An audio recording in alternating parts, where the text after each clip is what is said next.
Hi hello നമസ്കാരം. മലയാളി കുക്കിൻ്റെ പുതിയൊരു വീഡിയോയിലേക്ക് എല്ലാവർക്കും ഒരിക്കൽ കൂടി സ്വാഗതം. ഇന്ന് നമ്മൾ തയ്യാറാക്കുന്നത് മിൽക്ക് ടോസ്റ്റ് ആണ്. ഇൻസ്റ്റാഗ്രാമിലും യൂട്യൂബിലും ഇപ്പോഴും ട്രെൻഡിംഗ് ആയി ഓടിക്കൊണ്ടിരിക്കുന്ന റെസിപ്പിയാണിത്. പെട്ടെന്ന് ഉണ്ടാക്കാൻ പറ്റുന്ന ഒരു അടിപൊളി റെസിപ്പിയാണ്. അപ്പോൾ വീഡിയോ സ്കിപ്പ് ചെയ്ത് കാണാം. എൻ്റെ ചാനൽ ആദ്യമായിട്ട് കാണുന്നുണ്ടെങ്കിൽ സബ്സ്ക്രൈബ് ചെയ്യാനും ലൈക്ക് ചെയ്യാനും മറക്കരുത്. വീഡിയോ ഇഷ്ടപ്പെട്ട ഫ്രണ്ട്സിൻ്റെ ഫാമിലിക്ക് ഷെയർ ചെയ്യാനും മറക്കരുത്. അപ്പോൾ നമുക്ക് സമയം കളയാതെ നേരെ വീഡിയോയിലേക്ക് പോകാം. ഇതിനായി ഞാൻ ഫ്രഷ് ആയിട്ടുള്ള ഒരു ബ്രെഡ് എടുത്തിട്ടുണ്ട്. ഞാൻ ഇതേപോലെ തന്നെ ഒരു കട്ടിയിലാണ് ഞാൻ ഇതിനെ കട്ട് ചെയ്യാൻ പോകുന്നത്. നമ്മൾ ഈ ലെയർ ആയിട്ടുള്ള ബ്രെഡുകളല്ല, ഇത് ഫ്രഷ് ആയിട്ട് ഫുള്ളായിട്ട് നമുക്ക് ആവശ്യത്തിനനുസരിച്ച് കട്ട് ചെയ്യാവുന്ന ബ്രെഡാണ്. നിങ്ങളുടെ സാധാരണ ബ്രെഡ് ആണെങ്കിലും കുഴപ്പമില്ല, അത് വെച്ച് നമുക്കത് ചെയ്യാവുന്നതാണ്. ചൂടായ പാനിലേക്ക് ബട്ടർ ഇട്ട് കൊടുക്കാം. ബട്ടർ നമുക്ക് നന്നായിട്ടൊന്ന് മെൽറ്റാക്കി എടുക്കാം. ഇതെല്ലാ ഭാഗത്തുനിന്ന് നമുക്കൊന്ന് ചുറ്റിച്ച് കൊടുക്കാം. ഇനി നമുക്ക് കട്ട് ചെയ്ത് വെച്ചിരിക്കുന്ന ബ്രെഡ് വെച്ച് കൊടുക്കാം. ഇനി ബ്രെഡിൻ്റെ എല്ലാ ഭാഗത്തുനിന്ന് ബട്ടർ ആക്കി എടുക്കാം.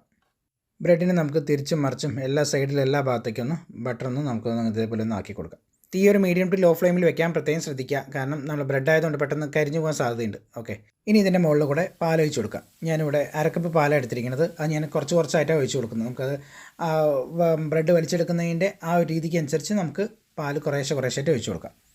ഓക്കെ, ഇപ്പോൾ ഞാനൊരു അരക്കപ്പോളം പാൽ ഞാനിങ്ങനെ പതുക്കെ ആയിട്ട് ഒഴിച്ച് കൊടുക്കുന്നുണ്ട്. ഓക്കെ, ഇതെല്ലാം നമ്മൾ ഈ പാലെല്ലാം നമ്മൾ ബ്രെഡ് വലിച്ചെടുക്കുന്ന രീതിക്ക് ആക്കി വെക്കുക. അതായത് ഞാനിപ്പോൾ ഒന്ന് മറിച്ചിട്ട് ബാക്കിയുള്ള ഭാഗം കൂടെ നല്ല രീതിക്കൊന്ന് പാലൊന്ന് വലിച്ചെടുക്കട്ടെ. ഇത് കണ്ടോ, പാലൊക്കെ വലിച്ചെടുത്ത് ബ്രെഡ് ഇപ്പോൾ നല്ലപോലെ കുഴഞ്ഞ പരുവായിട്ടുണ്ട്. ഓക്കെ, ഇത്രയും മതി. ഇനി ഞാൻ മധുരത്തിന് ആവശ്യമായ പഞ്ചസാര ബ്രെഡിന് മേലെ കൂടെ ഇങ്ങനെ ഞാൻ 1/2 സ്പൂണാണ് എടുത്തിരിക്കുന്നത്, അത് എടുത്ത് കൊടുക്കുന്നുണ്ട്. പിന്നെ മേലെ കൂടെ തന്നെ 1 സ്പൂൺ പാലാണ്, അത് നമുക്കിത് അങ്ങനെ പതുക്കെ ആയിട്ട് ഒഴിച്ചു കൊടുക്കാം. ഇനി നമുക്കിതൊന്ന് മറിച്ചിട്ടതിന് ശേഷം വീണ്ടും ഇതേപോലെ തന്നെ 1/2 ടീസ്പൂൺ പഞ്ചസാര കുറച്ചായി ചേർത്ത് കൊടുത്തിട്ട് നമുക്ക് പാൽ ഇതേപോലെ 1 സ്പൂണിലായിട്ട് നമുക്കിങ്ങനെ ഒഴിച്ചു കൊടുക്കാം. പഞ്ചസാരയൊക്കെ അലിയാൻ വേണ്ടിയിട്ട് ഞാൻ ഈ സ്പൂണിലൂടെ ഈ പാലിങ്ങനെ കുറച്ചായിട്ട് ഒഴിച്ചു കൊടുക്കുന്നുണ്ട്. അപ്പോൾ അതങ്ങനെ ഈ പഞ്ചസാരയൊക്കെ അലിഞ്ഞ് ബ്രെഡിലേക്ക് നന്നായിട്ട് മെൽറ്റായി പിടിച്ചോളും. ഓക്കെ, ഇനി ബാക്കി താഴേക്ക് വന്നിരിക്കുന്ന പാലെല്ലാം നമുക്കിത് ഇങ്ങനെ ഈ ബ്രെഡിലൂടെ തന്നെ വലിച്ചെടുക്കുന്ന രീതിക്ക് ഇങ്ങനെ ഒന്ന് ഇളക്കി കൊടുക്കാം. ഓക്കെ, ഇനി നമുക്കിതൊന്ന് മറിച്ചിടാം.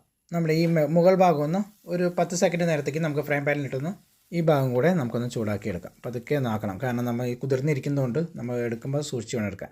ഇനി നമുക്കിതാ പാനിൽ നിന്ന് എടുത്ത് മാറ്റി നമുക്കൊരു പ്ലേറ്റിലേക്ക് മാറ്റാം.